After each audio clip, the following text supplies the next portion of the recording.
Joining us now to talk about all of this is former U.S. Ambassador to the Netherlands, Paul Bremer. He was also head of the Coalition Provisional Authority that governed Iraq after the U.S.-led invasion in 2003. Ambassador, welcome to our broadcast. Nice to be with you.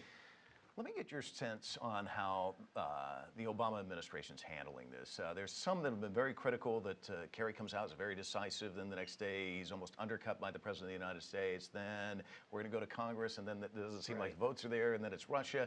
What's your take on all of this? Well, it certainly wouldn't be a classroom model on how to conduct foreign policy. That's the kindest thing you could say about it. How's it seen abroad? Well, I think it's seen as weakness, and I think we're seeing that already in the last few days in the region. Here's the problem: we have completely confused the tactical with the strategic.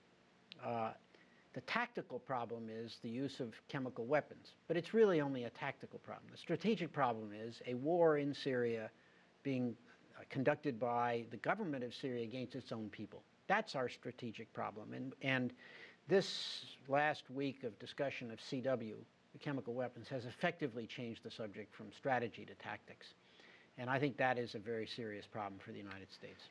You mentioned weakness. Now, what about the argument that can be made that what if the President of the United States is weak but right?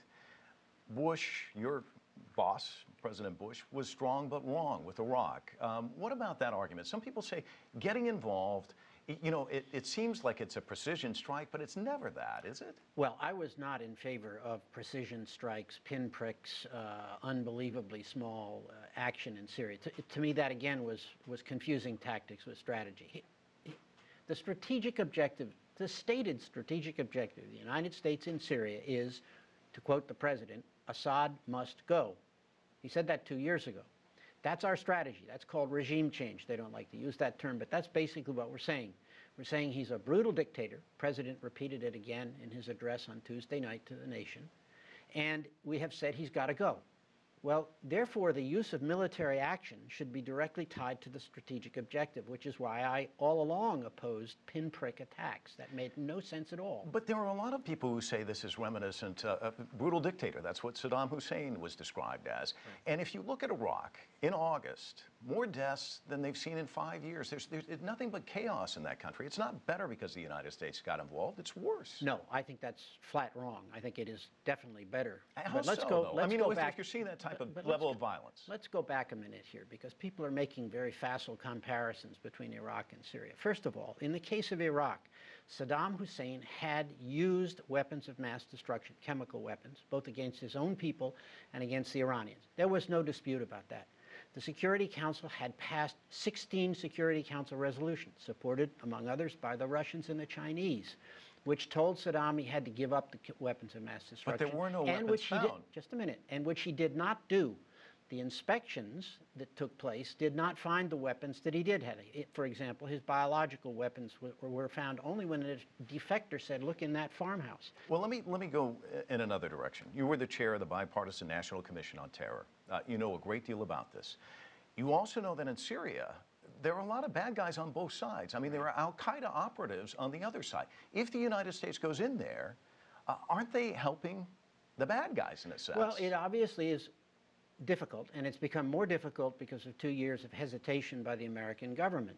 It would have been much simpler to have helped the rebels there before al-Qaeda achieved a toehold. Now, according to Secretary of State Kerry, the intelligence shows that while there is al-Qaeda, it's only something like 10 to 15% of the rebels. So a very large portion of the people in rebellion against Saddam are not al-Qaeda, and ought to be not beyond the wit of man to find a way to help the good guys. I'm not saying it's easy. I'm not saying it doesn't have risks. It does. What I am saying is, if it is our stated objective that Assad must go, the policies should follow from that, and so far they have not. Brent Scowcroft, former National Security Advisor, you know this, back in August of 2002, in the Wall Street Journal said, we shouldn't go to war with Iraq. It's not in our strategic objectives when he was talking about the United States. Why is it in the interest of the United States to get involved in Syria? Given, of course, this track record. I mean, we look at Iraq, we look at Right. Somalia. I mean, you know the list. Even dating back to Lebanon in the 80s, the bombing, the Marine barracks bombing. Right. The legacy is not a good one. First of all, we don't have a choice of disengaging from the Middle East. We have too many interests and allies there, including treaty allies. So we don't have the option of going home the way some people on the right in America are calling for, and many on the left. It's not an option. What we have to do is do a brutal assessment of our interests and follow from that assessment what the consequences are for policy. I'm not suggesting that we invade Syria. I am suggesting that if we take military action, and I have been in favor of it for 2 years, the action should have as its goal changing the balance of power on the ground, in effect making it possible for Assad to go.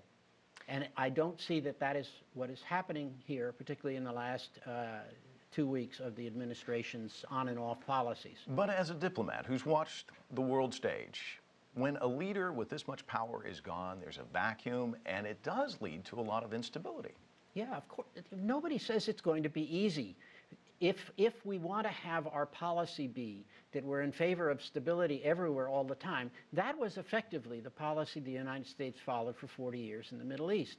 It, of course, ignores the interest of the Arab Spring. It ignores the interest of those Egyptians who want to have democracy. It ignores the initiative and interest of people like the Iraqis who want democracy. You could say, as a sort of a brutal way of doing our policy, we don't care about any of that, we just want stability. The problem is the world doesn't stand still. There are changes in the power relationships in Asia right now that are very important to some of our allies. We've got about 45 seconds left. Does the United States, does it have to be the global cop? Because that seems to be the one thing that's resonating across the country, not just from lawmakers, but people, citizens. We don't want to be the world cop anymore. Well, it's a burden. It is not easy to be the leading global power, which is what we are, not the world's policeman, because it suggests that you simply go and deal with every single crime. On the other hand, I don't know very many people who want to live in a city without policemen. We'll leave it there. Ambassador Bremer, always a delight talking to you. Thanks so much for coming by.